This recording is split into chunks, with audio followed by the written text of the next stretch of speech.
The US military is tonight clearing up and counting the cost of a major fire at its main base in Helmand province. It's destroyed a storage yard and its contents in Camp Leatherneck, which is next to Camp Bastion. British military firefighters joined their American colleagues to tackle the flames through the night. Let's go live to Camp Bastion and Forces News reporter James Hurst, who's been following developments from the outset. James, when did it all start?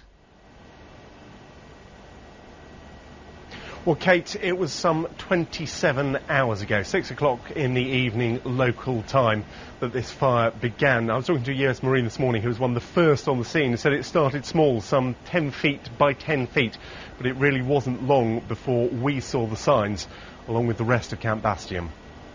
A huge plume of smoke reached into the sky as the sun set. Half an hour after this fire began, the flames were visible from a high vantage point more than a mile away. Close to, the ferocity of the blaze became more apparent. Part of an American storage yard consumed in the flames.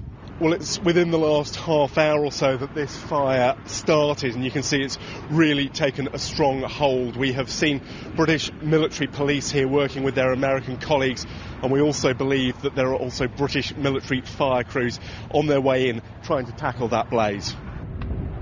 We thought it was the edge of Bastion 1. Called it through to our control officers, and then we told them that we've got a massive fire and we need cover, back up ASAP. En route up, man, the fire was just getting bigger and bigger, and we knew we were onto a big one. But as British and American crews fought the blaze, the weather fought against them. A severe dust storm ripped into camp, fanning the flames. It spread the fire across the whole of the storage yard. Its progress so fast, this American fire engine itself fell victim to the flames. There was absolutely nothing we could do. We had to evacuate. There was so much heavy machinery around. We didn't know where the flames were coming, where it was spreading to. And the force fire officer just wanted everybody to the side, to get out. Safety was paramount. It took nearly 5 hours before the fire was officially declared contained. By morning, the worst was over, but the work wasn't yet finished. It's about 12 hours since we were first here. You can see the flames have considerably subsided, but they're not gone altogether. Efforts have been underway all night to get it under control and get it down to this state. Still, though, smoke rising into the air and a really thick smell of burning, not only here, but right across Camp Bastion this morning. Daylight also revealed the scale of the damage. You could comfortably fit at least 2 football pitches into this storage yard. Everything inside it looked to be destroyed. Through the smoke we could just make out the remains of the American fire engine that we'd seen in flames the night before. Despite the physical damage, nobody was injured by the fire, though one firefighter was treated for the effects of breathing in smoke. Now the flames are out. What caused them is under investigation. So, James, what's the situation there tonight? Well, Kate, just a couple of hours ago, sunset once again, you could still see a small amount of smoke rising close to the scene of this fire, and that thick burning smell still in the air in parts of Camp Bastion.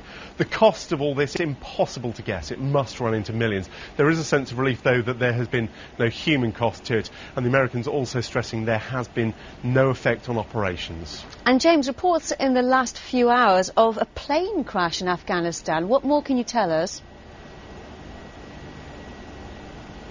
Well, Kate, we have heard from the British Embassy in Kabul there were 3 British nationals on board this plane. It was an Afghan civilian passenger plane from Pamir Airways, an Antonov 24 that went missing this morning. It is thought to have come down in a mountainous area some 60 miles north of the capital, Kabul. ISAF aircraft are involved in the search for it. The weather not helping, though. The MOD in London in the last hour or so have confirmed to me there are no British military personnel on board that plane, so those 3 British nationals who are missing are civilians. Obviously, at this stage, no real word on what has happened. James, thank you.